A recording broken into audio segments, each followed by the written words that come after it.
Vivo TV presenta Distrito Independiente.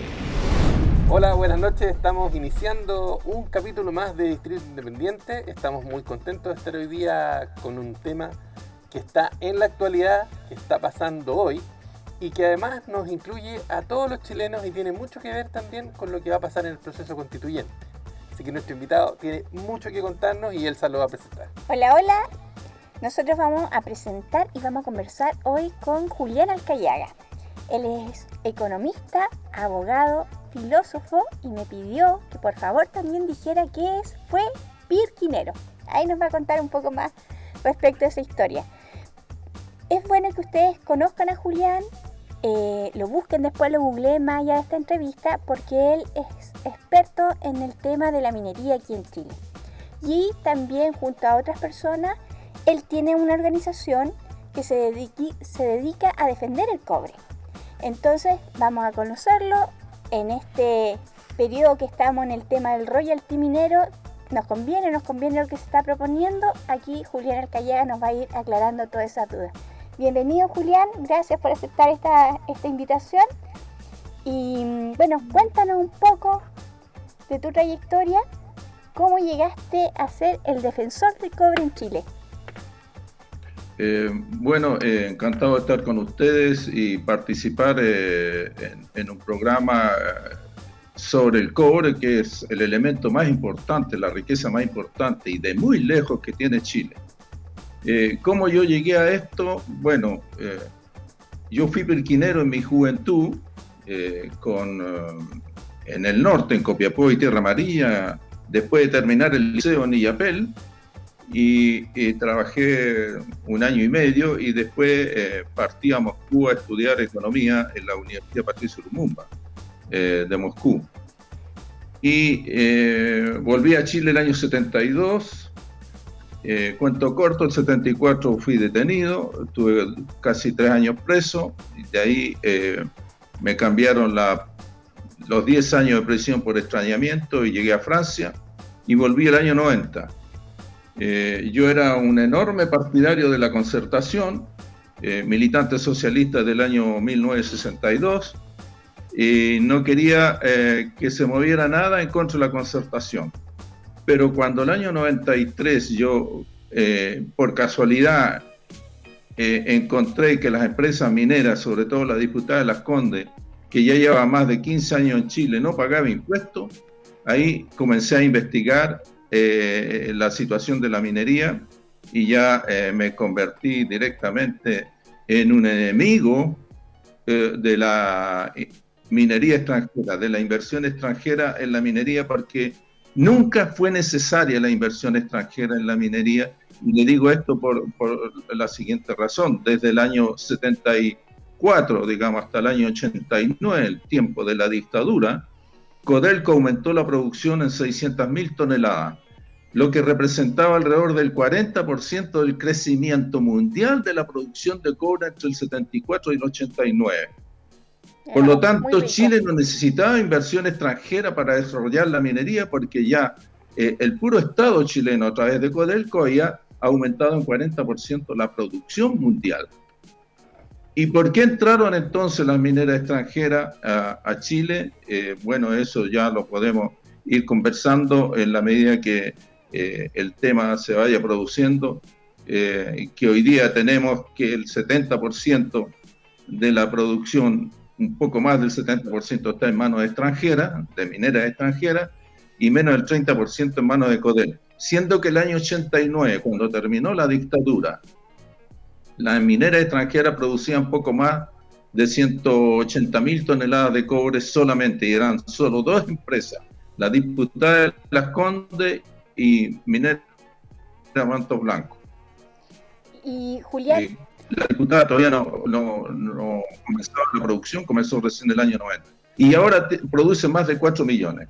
Entonces podríamos decir, es una gran suerte para Chile que haya venido tanta inversión extranjera. Pero resulta que esa inversión extranjera, hasta el año 2004, no pagó un solo peso de impuesto en Chile, salvo Minera Escondida. Todo el resto no pagó impuestos. Y la mayor parte está en la actualidad también más de la mitad de estas mineras no pagan impuestos porque declaran siempre pérdida. Y en esa situación estamos ahora que un grupo de diputados ha presentado un proyecto de royalty para recuperar algo de lo que las mineras se llevan y no pagan. Por lo menos que se trata de un 3% sobre las ventas y no sobre las utilidades, porque cualquier impuesto que se haga sobre las utilidades no sirve porque las mineras tienen 1000 maneras de evadir las utilidades y por lo tanto no pagan el impuesto que corresponde. Oye, Julián, pero en este caso, ya, el cobre se nacionalizó en el periodo de Allende, siguió nacionalizado en el periodo de dictadura, llegó la Concertación, se empezó a entregar a manos privadas extranjeras, y ahí tú dices que de la plata del cobre Chile ya dejó de recibir los ingresos porque no pagaban ningún impuesto. ¿Cómo se pudo producir eso? ¿Qué pasó ahí? Bueno, lo que pasó fue que hasta el año 90, con la dictadura, las empresas mineras tenían que pagar el impuesto a la renta en base a la renta presunta. ¿Qué significa eso? Que la ley presume la renta. ¿Y cómo presume la renta? La ley mediante las ventas. Es decir, que cualquier empresa minera, desde la primera tonelada de cobre o de oro, de lo que sea que vendiera, tenía que pagar impuestos porque la base del impuesto era lo que vendía. Y eso el año 90 se cambió en la reforma tributaria que hizo Elwin a los 2 meses de comenzado el gobierno, que el objetivo principal de esta reforma tributaria era aumentar el IVA transitoriamente de 16 a 18%. Sin embargo, ahora tenemos 19% y era transitorio. Y aumentar el impuesto de primera categoría, que es el impuesto que pagan las empresas, de 10 a 15%. Pero eso era el fundamento de la ley. Pero en la letra chica iba el cambio a la tributación de la minería. Y era muy civilino ese cambio, que casi no se notaba, porque solamente decía: a partir de 36.000 toneladas de producción, las empresas mineras ya no pagarán el impuesto en base a la renta presunta, sino que la renta efectiva. ¿Qué quiere decir renta efectiva? Que si las empresas tienen o declaran utilidades, van a pagar impuestos. ¿Y qué hicieron las empresas?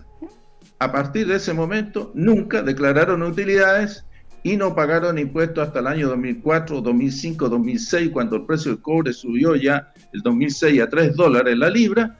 Recién ahí aparecieron algunas empresas pagando impuestos porque ya era imposible negar que no tuvieran utilidades. Siempre anteriormente decían que no pagaban impuestos porque no tenían utilidades, porque el precio del cobre era muy bajo.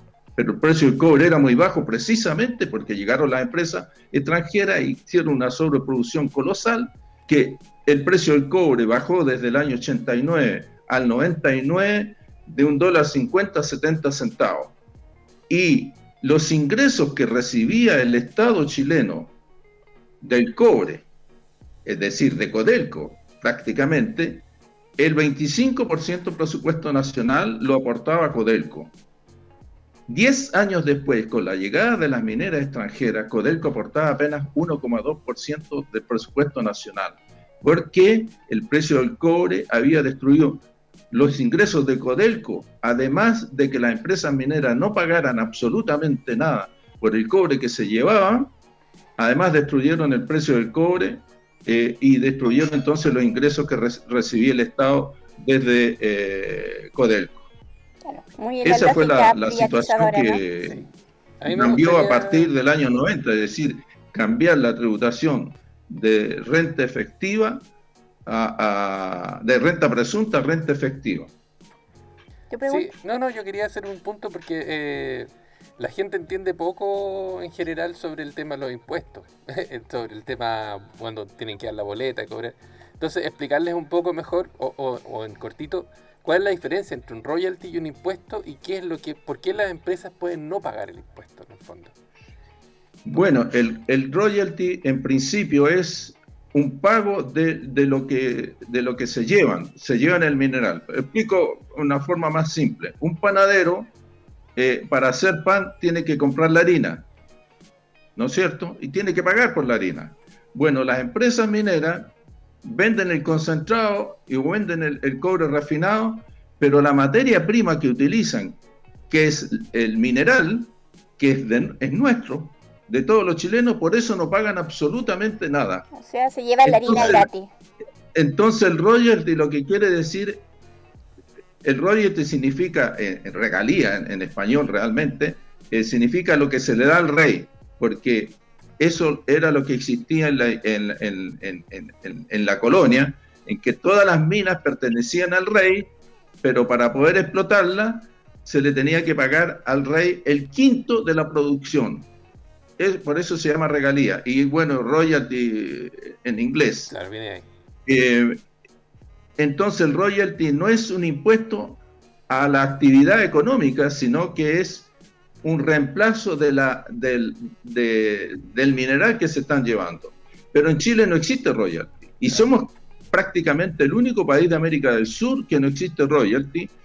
Se creó el año 2005-2006 lo que se llama royalty, pero que es un impuesto específico a la minería, pero es un impuesto a las ganancias. Entonces, si las empresas no declaran ganancias, no declaran utilidades, tampoco van a pagar el royalty. No pagan impuesto a la renta ni tampoco pagan royalty. Esa es la realidad la que tenemos ahora. Ahora, lo que ha presentado la Cámara de Diputados, es decir, algunos diputados, con el royalty que se aprobó ayer y que ahora pasa al Senado, es un 3% sobre las ventas. Por lo menos eso ya es algo mucho mejor que el impuesto específico a la minería que existe en la actualidad. Julián, tú dices que durante mucho tiempo estas mineras no declararon utilidades. ¿Cómo pudieron hacerlo? ¿Cómo pueden hacer que si tienen una gran cantidad de venta de material no tengan utilidades? ¿Cuál es la trampilla que ellos utilizan para que puedan ahí en sus libros contables decir no hemos ganado nada? Bueno, existen muchas fórmulas mediante las cuales las empresas mineras evaden la declaración de utilidades, pero existen tres que son las principales. Primero, la inversión que realizan en Chile no la hacen inversión directa. Es decir, no es la casa matriz que invierte directamente en la empresa minera chilena, entre comillas, sino que le hacen préstamos de financieras relacionadas con la casa matriz que están además domiciliadas en paraísos tributarios de las Islas Bermudas, las Bahamas, las Islas Vírgenes, etc. Entonces, en vez de invertir directamente en Chile, es la misma empresa que tiene que recibir la inversión la que se endeuda con financieras relacionadas con la casa matriz, a las cuales se le pagan intereses altos y comisiones muy altas, con el objetivo que todos esos intereses altos y comisiones muy altas hagan desaparecer las utilidades, no en su totalidad, pero por lo menos gran parte de las utilidades solamente pagando comisiones e intereses a financieras relacionadas con la casa matriz. La segunda forma son los precios de transferencia. ¿Qué son los precios de transferencia? Los precios que se practican entre empresas que están relacionadas, tanto en lo que se vende como en lo que se compra. Por ejemplo, ese gran camión minero que debe costar 5 o 6 millones de dólares, la empresa minera en Chile no lo compra directamente al fabricante, sino que lo cobra a una empresa que comercializa esos camiones. Y esa empresa es filial de la casa matriz de la minera chilena. Y ya no le van a pagar 5 millones de dólares, sino que le van a pagar 7 u 8 millones de dólares. Por lo tanto, no están burlando, podríamos decir, la ley, aunque sí la están burlando porque no lo permite la ley de la renta, pero bueno, aquí tendríamos que tener un servicio de impuesto interno que fiscalizara a las empresas mineras, pero eso no existe en Chile. El servicio de impuesto interno se ocupa de perseguir a los pequeños comerciantes, pero no a las grandes mineras. Entonces, de esa manera están transfiriendo utilidades, digamos, ganancias a través de una factura hacia afuera, hacia una empresa relacionada, que también está domiciliada en un paraíso tributario. Y también en las ventas. Como venden concentrado, el concentrado no tiene precio. El que tiene precio es el cobre refinado de un 99 y tantos %. Entonces, como se va en concentrado, para tener precio se tiene que transformar en concentrado en cobre refinado, tiene que ser fundido, refinado, etcétera. Irse en un barco que transporte el concentrado, tiene que haber seguro. Todo, el barco que se lleva el concentrado, la compañía de seguro que asegura el transporte, la fundición, la refinería, todos son empresas relacionadas que van a cobrar mucho más allá de lo que el mercado establece. Por lo tanto, lo que recibe al final la empresa chilena, chilena entre comillas, es muy poco en relación a lo que debiera recibir. Y eso, los intermediarios son empresas relacionadas también y se están quedando con toda esa diferencia en los precios. O sea, y la tercera forma, que es la más fraudulenta, podríamos decir, es la venta en mercados de futuro, que se venda, supongamos hoy día el precio está en $4.5 más o menos, pero hay alguna consultora por ahí que dijo, no, dentro de 3 meses o 4 meses, 5 meses, el precio va a bajar. Entonces, ¿qué es lo que hago? Esta empresa la vende a 4,5 o a 4,4, previendo que en el futuro el precio vaya a bajar, según lo que escucharon de una empresa consultora internacional. Pero resulta que el precio después subió, no tan solo a 4,5, 4,7, sino que a $5. Y la empresa que dentro de 3 meses tiene que entregar ese cobre, no entrega el cobre, sino que entrega la diferencia de precio. ¿Y quién compró lo que vendió la minera chilena? Es también una empresa relacionada con la casa matriz, que se queda con la ganancia de esos mercados de futuro.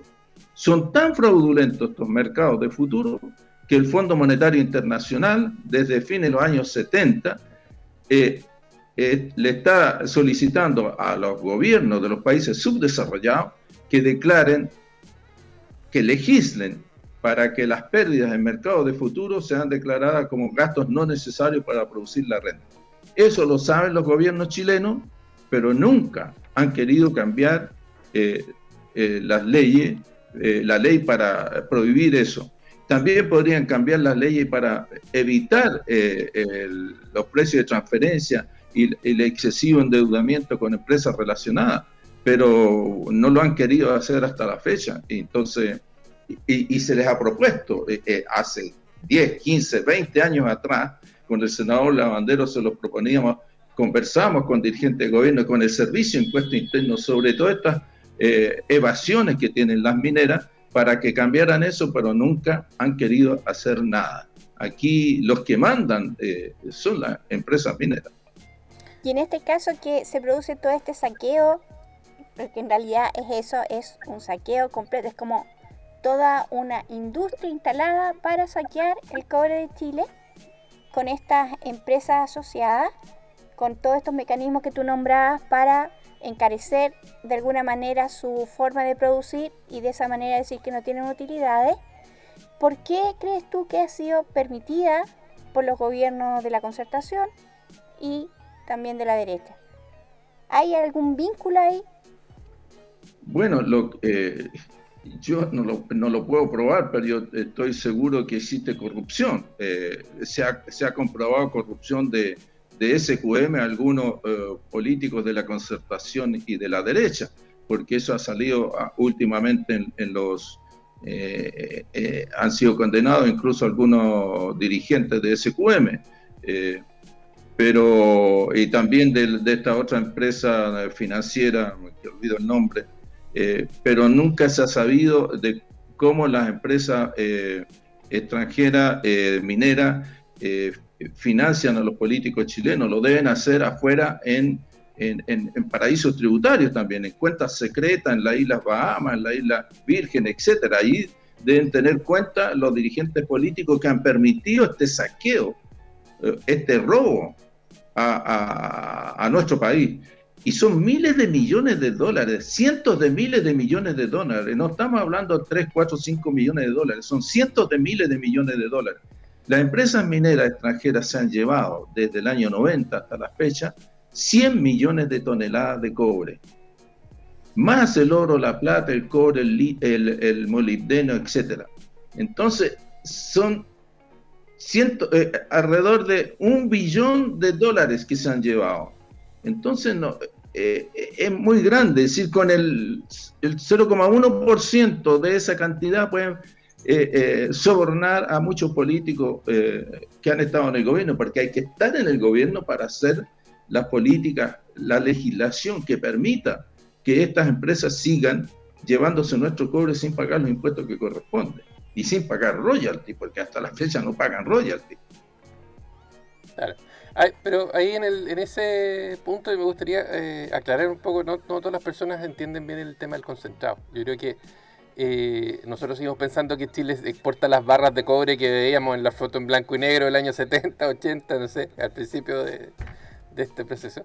Y todavía estamos con la idea de que eso es lo que Chile hace, y en realidad no, sino que toma un montón de tierra, la mete en un barco, eso es lo que en el fondo es el negocio que tienen las mineras acá, y luego cuando llega el barco a la refinadora que está en cualquier otro país que no es el nuestro, allá separan los minerales y allá sí hacen el negocio, y ahí nosotros perdemos todo el proceso y nos transformamos casi como en vendedores de tierra, un poco en el negocio que estamos hoy día, ¿no? Tierra que no te pagan tampoco. Tierra que no te pagan, pero además es solo eso.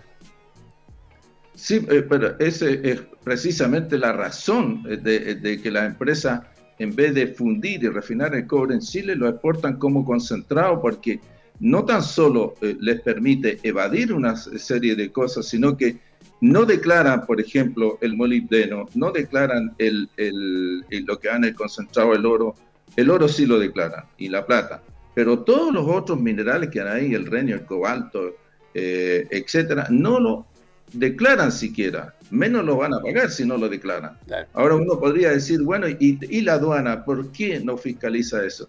Es que la aduana, según lo que han explicado sus dirigentes cuando han ido a comisiones en la Cámara de Diputados o en el Senado, no tiene los medios técnicos y humanos para fiscalizar la salida de los concentrados. Y tampoco, si no tan solo los concentrados, tampoco fiscalizan la salida de la astilla de madera, de la madera en bruto que sale en el sur de Chile, tampoco fiscaliza la aduana eso. Entonces pueden salir 20.000 toneladas y declaran 10.000, porque la aduana no tiene capacidad para fiscalizar qué cantidad realmente se están llevando. Lo mismo pasa en el concentrado. Ahora la aduana tiene el deber de fiscalizar, incluso la ley del royalty, es decir, de la ley del impuesto específico de la minería, establece que la aduana tiene la obligación de fiscalizar entre el 3 y el 10%. Bueno, si fiscalizara entre el 3 y el 10% ya algo sería, pero no fiscalizan eso. ¿Y cómo se hace entonces? La aduana contrata empresas que van a hacer fiscalizar la cantidad de concentrado que está subiendo al barco. Eso naturalmente no van a agarrar el barco y lo van a pesar, sino que a través de la correa transportadora existe un método para calcular cuánto concentrado está subiendo al barco. Pero además tienen que saber si ese concentrado tiene cuánto cobre, cuánto oro, cuánta plata. Claro. Bueno, también lo hacen esas empresas que contrata la aduana. ¿Y quiénes son esas empresas? Las mismas que trabajan para las mineras. Eso mismo estaba y pensando. Algunas son filiales de las mismas mineras.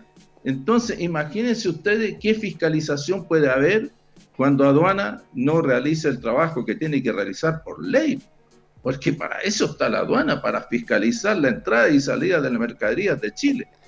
Pero y la aduana al final contrata al gato para cuidar la carnicería. Las empresas mineras han logrado conseguir que la aduana no fiscalice la salida de los concentrados. Claro. Pero es un poco lo que pasa con este estado chileno en el que estamos, ¿no? Porque pasa lo mismo con el CERNAC, pasa lo mismo con cualquier otro estamento que sea de control al comercio de cualquier tipo, que se crea la institución, pero no tienen plata para fiscalizar, tienen muy poca gente, son chiquititos o no tienen mucho poder y al final terminan dándose vuelta en una oficina que no hace nada nomás. Bueno, yo le voy a contar una historia. Cuando el año 2003 se hizo la comisión sobre tributación minera en el Senado que dirigió el senador Lavandero, fueron los dirigentes de Cochilco que se les pidió que fueran a hablar sobre la fiscalización de la exportación minera, y el senador Procurice en ese tiempo le pregunta a la fiscalizadora, a la jefa de fiscalización de Cochilco, ¿cuántos funcionarios tiene usted para fiscalizar la exportación de la minería? 3 funcionarios, responde la fiscalizadora. Entonces el senador procurador le dice, pero ¿cómo es posible que con 3 funcionarios usted vaya a fiscalizar los miles de millones de dólares que salen del país? Bueno, eso es lo que tiene Cochilco, 3 funcionarios para fiscalizar la exportación. Entonces, ¿cuántos funcionarios tiene la aduana para fiscalizar? ¿Cuántos funcionarios del Servicio de Impuestos Internos están dedicados a fiscalizar a las empresas mineras? Existe un departamento de grandes contribuyentes que se llama en el Servicio de Impuestos Internos, pero ¿se ocuparán de la empresa minera? No se sabe. Yo no creo que se ocupen de la empresa minera porque desde hace ya varios años la mitad de ella está declarando pérdida. Entonces quiere decir de que están metiendo cualquier cosa en los gastos y disminuyendo los ingresos, y eso lo debiera fiscalizar Impuestos Internos también, pero no se ve la fiscalización en ese caso. Julián, si estuviésemos en un país distinto, que no es Chile, ¿ya? Y que tiene... Chile Premium. Otro Chile. Que tiene mucho cobre. Claro. Y si el Estado se hiciera cargo de ese cobre a través de una institución que se llame Codelco, ¿cuánto debería ser la recaudación que le quedaría al Estado por esa extracción de minerales en un año? Bueno, una tonelada tiene 2.204 libras. El precio está a $4,5 más o menos hoy día. Es decir, vale más de $10.000 la tonelada. Producen las empresas mineras más de 4 millones de toneladas. Supongamos que producen solamente 4 millones justo. A $10.000 solamente. Vale más de 10.000 ahora. Pero a 10.000, 4 millones. ¿Cuántos es lo que se exportaría? 40.000 millones de dólares al año. Claro. 40.000 millones de dólares. ¿Cuánto gastan las empresas mineras en todos los gastos, incluso en fundir y refinar todo el cobre afuera? Pongámosle 15.000 millones de dólares. Le deben quedar 25.000 millones de dólares de utilidad neta a las empresas mineras. 25.000 millones de dólares de utilidad neta.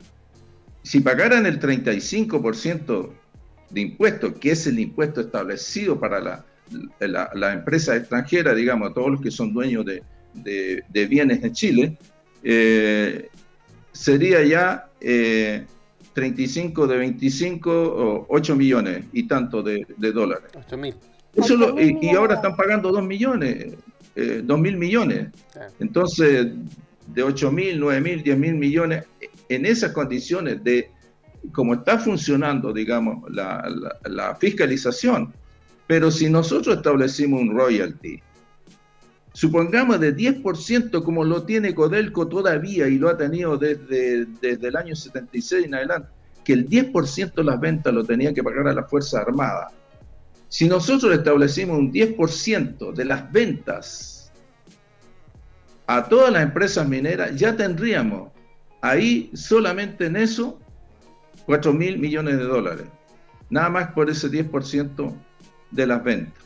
Entonces, de que se puede pagar el pequeño royalty que están haciendo ahora de 3% y que todas las empresas están reclamando diciendo no, esto destruye la inversión extranjera y se pueden ir a otro país las empresas mineras. Entonces yo les digo, pero por favor, váyanse de Chile. Si Chile solo puede ganar si las empresas mineras se van. Nosotros solo podemos tener muchos beneficios si las mineras extranjeras se van de Chile. Ojalá se vayan. Por favor, claro, que se vayan. Ese cuco así de que si no están las condiciones dadas para que yo siga ganando y explotando y sobreexplotando el cobre, me voy y me llevo la pelota, es imposible. Porque no es un producto que tú puedas encontrar en cualquier parte del mundo, así como que digo, ya, agarro mi empresa y me voy para otro lado a hacerlo. No se puede, el cobre está aquí en Chile. Y no es la misma ley tampoco, vaya a sacar mucho más toneladas. Y tampoco es llegar a instalarte en otro lugar que quizás es descubrir un yacimiento, cuando aquí en Chile está todo también, la preparación, la instalación y toda una larga trayectoria de mineros que saben trabajar el material. Exacto.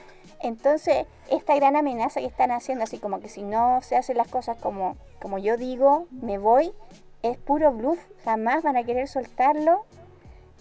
Un negocio tan lucrativo para ellos y tan perjudicial para nosotros los chilenos. No, si las empresas mineras no se van a ir de acá, aunque le pongamos un royalty de 20%, porque no van a encontrar en otro lado las condiciones naturales del cobre chileno en otro lado. Además, en Chile existe entre el 40 y el 50% de las reservas mundiales de cobre. Entonces van a decir, no, es que me voy a ir ¿a dónde? ¿A Canadá o a Estados Unidos? Ya Estados Unidos tiene cobre todavía, pero ya lo explotó casi en su totalidad, ya las reservas están casi agotadas. También eso pasa en Canadá. Si los países que tienen más cobre son Chile, Perú, Argentina también tiene, y en África que lo tiene el Congo y Zimbabue. Entonces, esos son los países que tienen más cobre. Y nosotros que tenemos la cordillera al lado del mar. Argentina tiene bastante cobre en la cordillera, pero para eso hicieron el tratado minero con Chile, para poder sacar el cobre a través de los puertos chilenos, claro. Porque era cuestión de tirar un mineroducto desde la cordillera hasta el mar, se iba solito el concentrado para abajo, porque desde la cordillera argentina hasta el Atlántico hay más de 1000 kilómetros. Exacto. Y tendrían que gastar mucho para llevar el concentrado hacia la costa del Atlántico, por lo tanto querían salir por Chile. Pero felizmente eso lo paramos en el Senado en el año 2000 cuando presentamos, y digo yo presentamos porque yo estuve organizando eso, un requerimiento de inconstitucionalidad del Tratado Minero con Argentina, que al final el Tribunal Constitucional determinó que los tribunales chilenos no tienen jurisdicción para otorgar servidumbres mineras a yacimientos que están fuera del territorio nacional. Y el objetivo del Tratado Minero con Argentina era justamente salir por Chile para exportar el cobre de Argentina, que es bastante, tienen bastantes yacimientos y que todavía están ahí sin producir, porque justamente todavía están esperando de alguna manera poder salir por Chile y que el tratado que ya va a terminar, yo creo, no, tiene 30 años parece, va a terminar el año 2030, pero no funciona. Entonces, gracias a eso, Argentina debería estar produciendo 1 millón de toneladas de cobre y produce alrededor de 150.000, igual que hace antes del tratado minero. Y eso de que no produzca la Argentina ese 1 millón de toneladas justamente ha permitido que el precio del cobre haya subido a partir del año 2003, 2004, 2005, 2006 y que llegó el 2011 hasta $5 la tonelada. Entonces, gracias a que Argentina no pudo producir el cobre que tenían que producir gracias al tratado minero. Mira, ahí está. Julián, mira, hay un tema aquí que también están dentro de la amenaza, aparte así como que nos vamos para otro lado, si no nos hacen caso, y tiene que ver con este tema de los tratados de libre comercio, y que por un lado nos están diciendo, si ustedes aprueban esta ley, que nos va a perjudicar a nosotros la gran industria, los vamos a demandar. ¿Cómo que se genera esa posibilidad, ese mecanismo de que nos veamos de alguna manera amenazados si es que se genera una ley que les ponga mayores impuestos o este royalty sea aún mayor de lo que ahora en este momento se está legislando?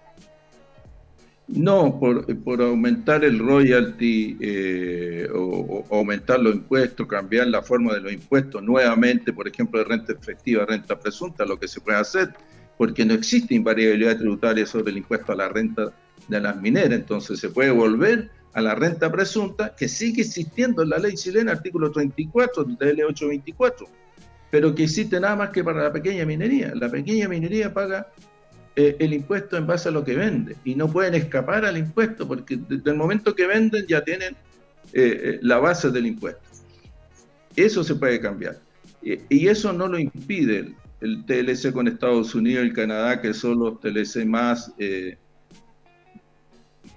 podríamos decir, que más impiden el desarrollo nacional.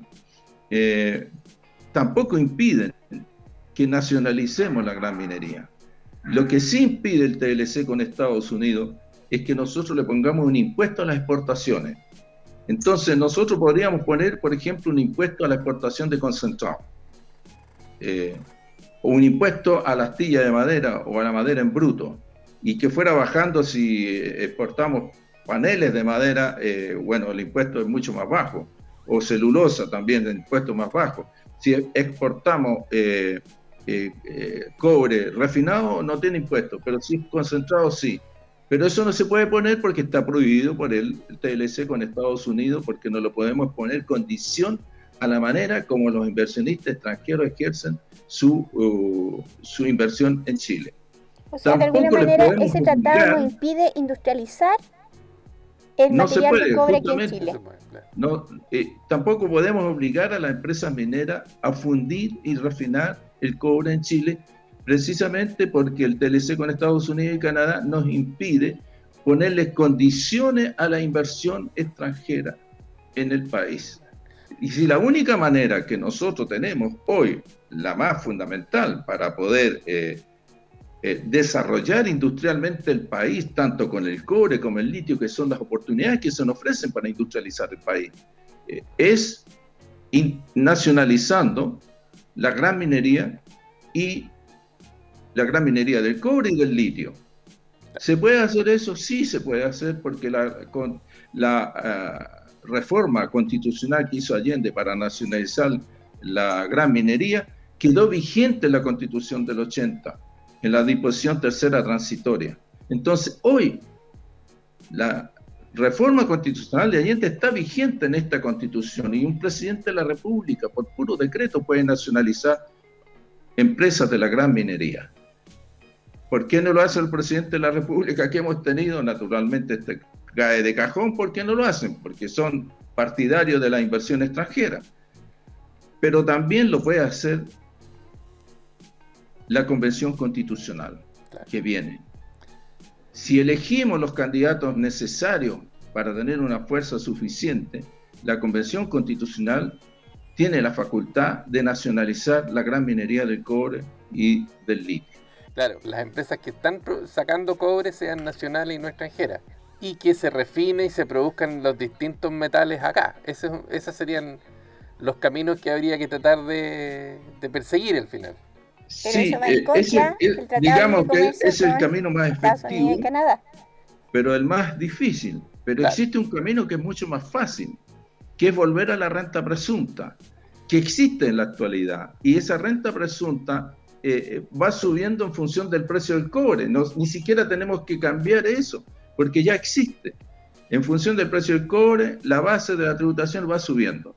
Pero además podríamos agregar a eso que si se vende cobre refinado, el impuesto es tal.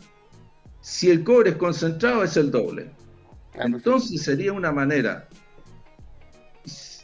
de obligar a la empresa a fundir y refinar el cobre en Chile, o por lo menos, si se llevan concentrados, que Chile puede recibir mucho más dinero por lo que se están llevando, que con el cobre refinado, que es más fácil. El cobre refinado es mucho más fácil de fiscalizar, pero el concentrado no. Por lo tanto, existe una forma, hoy el presidente de la República lo puede hacer, de cambiar la tributación porque es facultad exclusiva del presidente de la República de cambiar la tributación. Lo pueden hacer los parlamentarios, pero para eso tendrían que hacer una reforma constitucional. Pero a ningún parlamentario se le ha ocurrido hacer eso, ni siquiera han levantado esa posibilidad de cambiar la tributación de renta efectiva a renta presunta. Nunca lo han hecho, ni los candidatos presidenciales que hemos tenido en el pasado no han planteado la nacionalización ni cambiar la renta de la minería de renta efectiva a renta presunta. El único que me acuerdo yo que planteó la nacionalización de los candidatos presidenciales fue Tomás Hirsch y Jorge Arrate y Marcel Claude. Claro. Ellos estaban ahí por este tema y bueno, precisamente tampoco fueron muy populares en ese momento. Porque Pero hay como ahora no tenemos una ningún candidato que demonización plantee la de alguna manera nacionalización. a todo aquel o aquella que diga, oye, el cobre es nuestro, ocupémoslo. Hagámonos cargo de nuestros materiales y nosotros mismos industrialicemos el país con nuestra riqueza. Y de alguna manera se ve que poco menos uno le está atentando la propiedad privada de un otro. Pero es nuestro cobre, que nosotros, o sea, no nosotros, los gobiernos, los partidos políticos le han entregado así a manos llenas a una industria extranjera para que se lo lleve a manos llenas también, siempre y cuando le den una tajadita a ellos o una cuota de su riqueza. No alcanza ni para capitalismo eso, no estamos ganando nada con el famoso negocio. Sí, estamos muy mal en la minería. Tendríamos que tener no tan solo la convención constitucional que pueda disponer la nacionalización, o por lo menos cambiar la tributación de la minería, también lo puede hacer la convención constitucional, de cambiar la tributación de la minería de renta presunta, de renta efectiva a renta presunta, y poniendo categorías de precios en función del tipo de material, de mineral que se saque, si es fundido o refinado o concentrado. Todo eso lo puede hacer también la Convención Constitucional. Pero lo que más necesitamos es tener un presidente que realmente lleve adelante esa política. Pero yo no veo en la actualidad ningún candidato presidencial o precandidato a los que aparecen. Ninguno está hablando de nacionalizar la gran minería. Tampoco he escuchado a nadie que diga vamos a cambiar la renta efectiva a renta presunta. Muchos han hablado del royalty, pero aquí yo les voy a dar una mala noticia. ¿Cuál será? Como para ponerse a llorar, que el royalty que acaba de ser aprobado por la Cámara de Diputados, que va a pasar al Senado, no tiene aplicación práctica. ¿Cómo es? ¿Por qué? Porque las empresas mineras tienen invariabilidad tributaria, que es un contrato firmado entre el Estado chileno y cada una de esas empresas, en que se les garantiza que hasta el 31 de diciembre del año 2023 van a tener invariabilidad sobre el impuesto específico a la minería, sobre la posibilidad que se establezca un verdadero royalty, como más o menos que está haciendo ahora, y sobre las patentes mineras. Ninguna de esas cosas pueden ser aumentadas porque tienen invariabilidad tributaria las empresas. Hasta el 31 de diciembre del 2023, la mayor parte de ellas, las más grandes, pero hay algunas también que tienen hasta el año 26, otras que tienen hasta el año 32.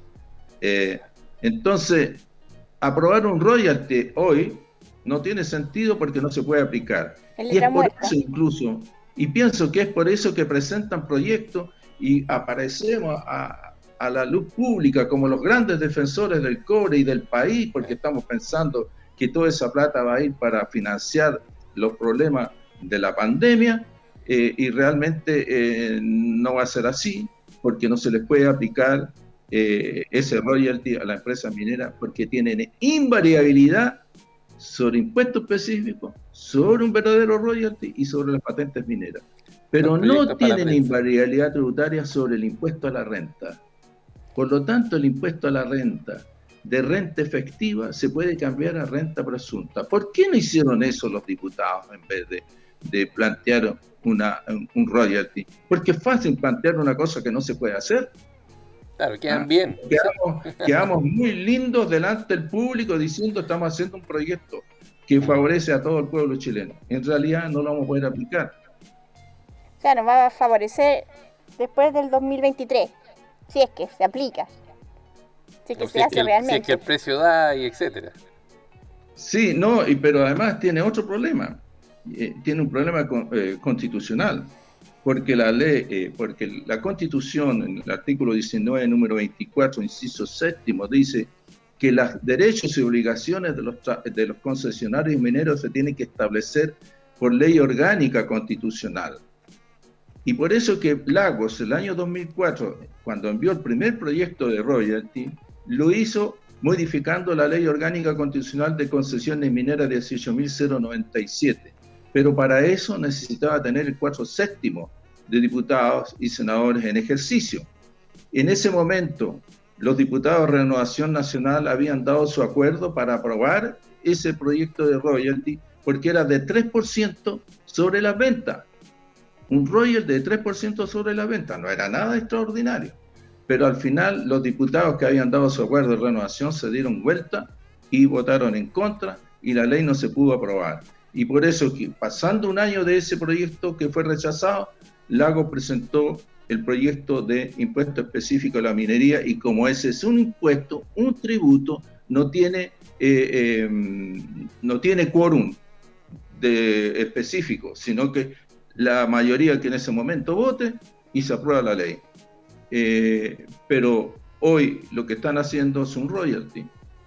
Y para hacer un royalty se tiene que hacer por ley orgánica constitucional de 4/7. Y eso al parecer no lo han tenido porque según lo que leí en la prensa del fueron Parlamento, 78 diputados los que ¿cuántos votos deberían aprobaron ser? y se necesitan 89. 89 diputados ahí diciendo así ya, hagamos este cambio en la ley para Exacto. que Tiene que se estar pueda ahí. realmente aplicar el Pero royalty igual, a la como lo minera. dije anteriormente, si se llega a aprobar y pasa al Tribunal Constitucional y el Tribunal Constitucional se hace el leso y pasa también, igual no sirve.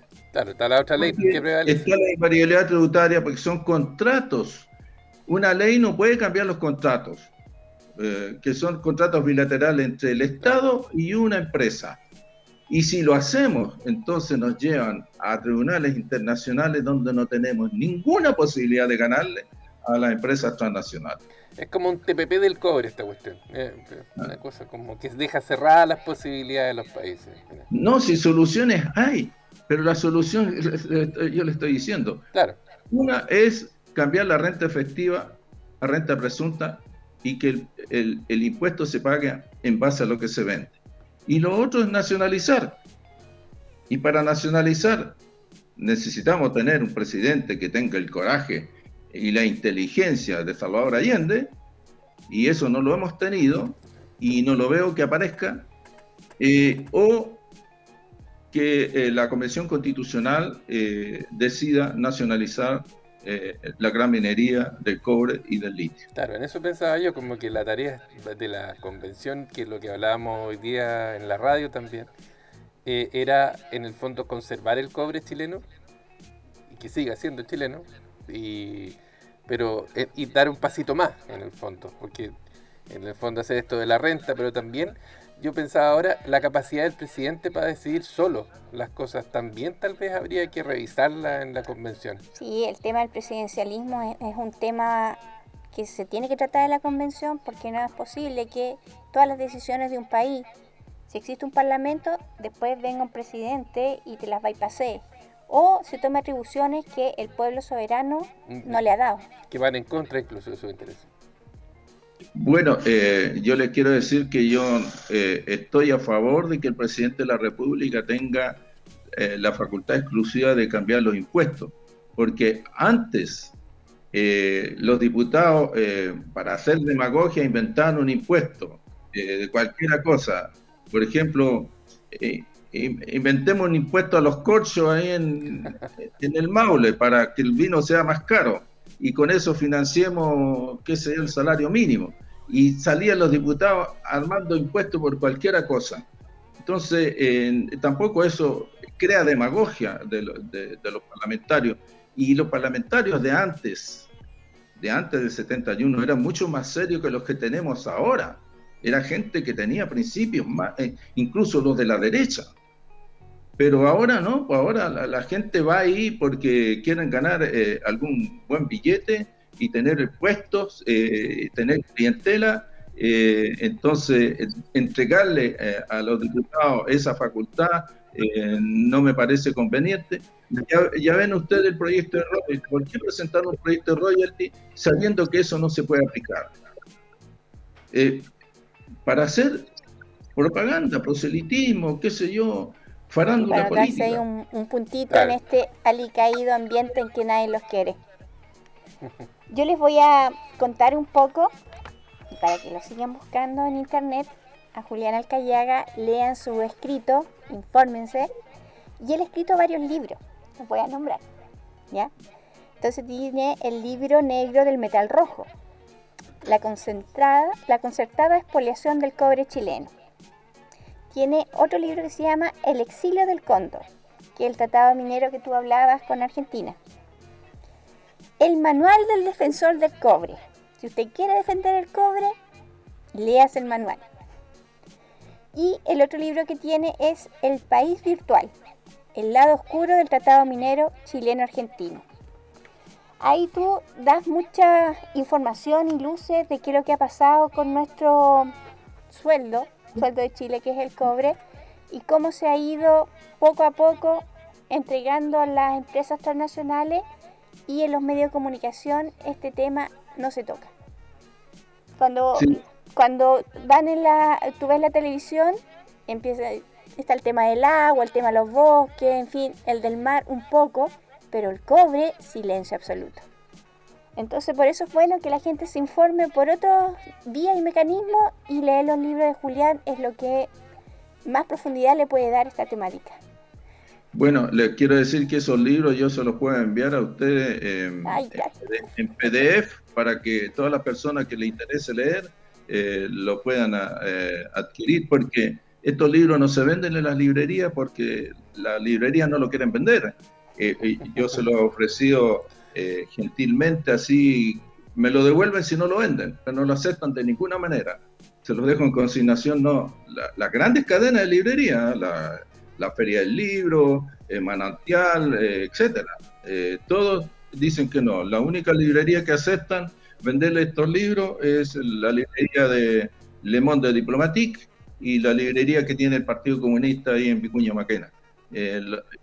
Entonces, si por eso yo prefiero nosotros repartirlo. encantados aquí los vamos a hacer difusión, y vamos a hacer que esta información circule entre todas las personas con las cuales tenemos redes acá en la región, y que van a estar muy interesadas también en manejar mayor información sobre el tema del cobre, porque es el gran tema de Chile. Cuando hablamos de que no hay medicamento en un hospital, de que no hay techo en una escuela, de que hay comunidades que todavía no tienen pavimentación o alcantarillado o luz, cuando vemos que hay muchas familias que viven de allegadas porque no hay vivienda, todo tiene que ver con el cobre, porque de ahí deberían salir todos los recursos para cubrir las necesidades de nuestro país. Y lamentablemente, como tú nos contabas, desde que la Concertación asumió la dirigencia del país, el cobre de Chile fue entregado y tirado a la chuña para empresas que en realidad no están aportando nada, al contrario, nos siguen saqueando. Y nos van a seguir saqueando hasta el año 2023. Solo con el cobre. Si nosotros, si las empresas pagaran el impuesto que corresponde, si las fiscalizáramos como se debe, solo con el cobre podríamos financiar todo lo que Chile necesita, tanto para la educación gratuita, la salud gratuita, pero mejor que la que tenemos, y también mejor educación, financiar las viviendas sociales de mejor calidad que las que existen ahora, no las cajas de fósforo que hacen en la actualidad, o que se están haciendo desde hace muchos años atrás. Y todo eso se puede hacer solamente con el cobre, porque la riqueza que tenemos en el cobre es absolutamente extraordinaria. Y piensen ustedes que ahora, de aquí en adelante, el cobre va a ser cada vez más utilizado. Ya no van a ser automóviles con petróleo y benzina, sino que en el futuro van a ser automóviles eléctricos que utilizan mucho más cobre al interior del mismo automóvil que los actuales, y además la batería que van a tener va a utilizar una enorme cantidad de cobre, además del litio. Entonces, el futuro que tenemos para adelante, a mediano plazo y a largo plazo, de lo que el cobre nos puede y el litio nos puede aportar al desarrollo de Chile es muy grande. Por eso es que la pelea se tiene que dar ahora. Ahora, en el momento en que está subiendo el precio del cobre, es cuando se tiene que luchar para que estas empresas o se vayan las echemos, las nacionalicemos y ese cobre pueda, igual pasa con el litio, y eso sirva para el desarrollo de Chile. Somos un país inmensamente rico. No tenemos por qué tener dificultades económicas o sociales, porque tenemos para alimentar no tan solo a todo el pueblo chileno, sino que le podemos regalar dinero a nuestros vecinos. Mira, tenemos un admirador tuyo, que es Matías Rojas, y él tiene 2 preguntas para ti. ¿Ya? Saludos te manda. Ya. Y dice, ¿qué piensas de la derogación de la ley reservada del cobre? Ese es uno. Te lo voy a hacer las 2 porque quizás están ahí relacionadas. ¿Y qué crees tú o qué le puedes decir a la gente con todo este tema de que se va a privatizar Codelco? O que están diciendo que se debería privatizar, o quizás sí, que sería lo mejor, no sería lo mejor, pero ya está ahí en el aire, ya está tirada la temática. Respecto a la ley reservada del cobre, que se llama la ley que destina 10% de las ventas de Codelco a la Fuerza Armada, yo siempre he estado de acuerdo con esa ley, porque eso es lo que permitió durante todo el gobierno militar que quisieran privatizar Codelco, porque hay que tener en consideración que el año 75 se presentó un proyecto por Fernando Lenis de privatizar Codelco. No Codelco porque todavía no existía Codelco, sino que las empresas que habían sido nacionalizadas, que eran 5. Eso se trató en la Junta Militar. Actas secretas que ahora ya no son secretas, se pueden sacar las 214A en la Biblioteca del Congreso Nacional, y ahí fue sobre todo el almirante Merino que se opuso tenazmente a que pudiera ser privatizada las empresas nacionalizadas. Y en una de las partes decía Merino, el pueblo vivió la nacionalización como un verdadero triunfo y nosotros no vamos a cambiar eso ahora. Y si alguien lo quiere hacer porque el Estado necesita destinar recursos a otra cosa, que lo hagan, pero no nosotros. Es decir, no, los milicos no vamos a cambiar esto. Y de ahí para adelante, además, ¿qué es lo que hicieron? Crearon el DL 1530, que estableció que el 10% de Codelco iba directo a la Fuerza Armada. Hasta antes existía la misma ley, por lo único que se cambió, que una parte de las utilidades de la gran minería del cobre iba destinado al armamento de la Fuerza Armada. Pero aquí se dijo exclusivamente Codelco, porque ya Codelco había sido creada, se reunieron las 5 empresas nacionalizadas en una sola, en Corporación Nacional de Cobre de Chile, Codelco. Entonces de ahí se estableció que que el 10% de las ventas de Codelco iban al armamento de las Fuerzas Armadas. Entonces ahí ya nadie más se atrevió a hablar de privatizar Codelco porque iban a tener enfrente a la Fuerza Armada y era muy difícil oponerse a la Fuerza Armada en una dictadura. Se acabó el tema de la privatización, pero este tema de privatizar Codelco renació en el año 94, cuando las pérdidas en mercado de futuro de Juan Pablo Dávila, entonces salió toda en la prensa del Mercurio, la Tercera y la televisión incluso, diciendo de que si Codelco hubiera sido privada no se habían tenido esas pérdidas, que es absolutamente falso. Pero ahí comenzó y han salido después varias veces personas que han querido privatizar Codelco. Pero lo que impedía privatizar Codelco era precisamente el 10%, porque nadie iba a querer comprar Codelco si tenía que pagar el 10% de las ventas, no de las utilidades, de las ventas a la Fuerza Armada. Entonces, por eso que una de las razones para eliminar el 10% de Codelco a las Fuerzas Armadas es dejar el campo libre para que alguien quiera comprar Codelco, porque ya ahora no tiene que pagar el 10%. Pero existe otro problema que impide la privatización de Codelco, que para ello se tiene que hacer por reforma constitucional, porque además la Junta Militar en el año 76 dictó el DL 1167, que dice, el título dice, para reforzar la nacionalización de la gran minería. Imagínense, para resguardar la nacionalización de la gran minería. Y ahí se estipuló por disposición constitucional que el yacimiento de la gran minería nacionalizado no pueden ser privatizados.